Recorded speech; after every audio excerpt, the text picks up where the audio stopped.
Hello, awesome whistle players. It's Mrs. Standley here, and this video is for those of you who have really been enjoying your whistles and getting the assigned music down and spending a lot of extra time and just needing more of a challenge. So if you're doing your assignments and you're getting your 10 minutes twice a weekend and that's all you want to do, don't worry about this video. You can stop watching right now if you'd like.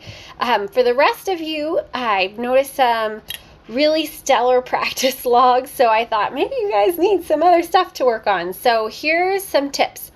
Any page with a starred song that we've already worked on in class, you know all the rhythms and all the notes to work on them on your own, the other songs that aren't assigned. So you can always do that.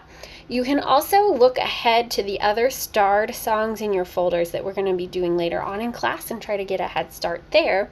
But the big thing you might want to spend your extra time on are the two hymns in the back of your folder. There's Amazing Grace and Oh 4,000 Tongues to Sing, which are both familiar chapel songs. The one thing that's super important about these that's a little confusing, and I'm sorry I didn't take the time to white it out before I copied it, is both of these songs have solfege syllables written above the notes, and you'll probably notice right off the bat the first note in Oh 4,000 Tongues is a D, which we've been talking about how D on your penny whistle relates to re. Now, above that note in Oh 4,000 Tongues, it says it's so, and that's pretty confusing. So what you need to know is read the notes on the staff, play D or do when you see that note, and don't pay any attention to the solfege above the notes. That has to do with changing keys and all this stuff. We're not going to talk about all the theory for that right now. If you're in piano or something, ask your mom or dad, and maybe they can explain that to you, or maybe I can before school. But for just general reference, play those notes on the staff. Don't pay attention to the solfege written in. Also, a couple of tips. There's some higher notes up above where we've played, like we play re or do down, or re or D down here. But there's also a D up on a line up high on the staff in this song where you play the same thing, but you have to blow a little harder. So we've got and both in the song. And your finger chart shows that by showing you the holes to cover and then putting a little plus sign below it. Plus sign, think more air, blow harder, so you can get that higher note out. Now, I am going to play Oh 4,000 Tongues for you. You might hear my children in the background. We're just going to keep going because I can't pause and edit this video. So here we go.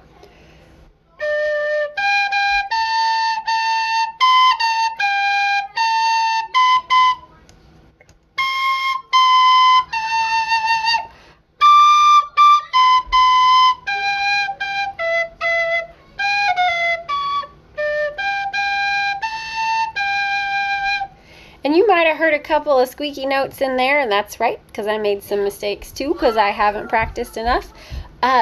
Couple of things you might have noticed on my whistle that are important is when I go to play that B where all of the holes are uncovered.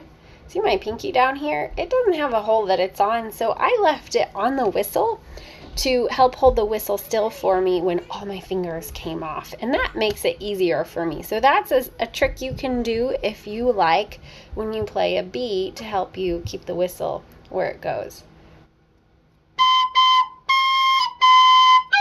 So that helps me when I play a B. So just a couple of tips there for you, and I look forward to hearing some of you play this hymn. Take your time on it. Just work on a little small chunk at a time. It's a lot harder than what we're doing with our classroom songs. So don't try to play the whole song the first time. Just play a little bit until you get it down and feel confident. Speed it up. Add a little more real slow. Speed it up. You guys are doing a great job. I'm super proud of you.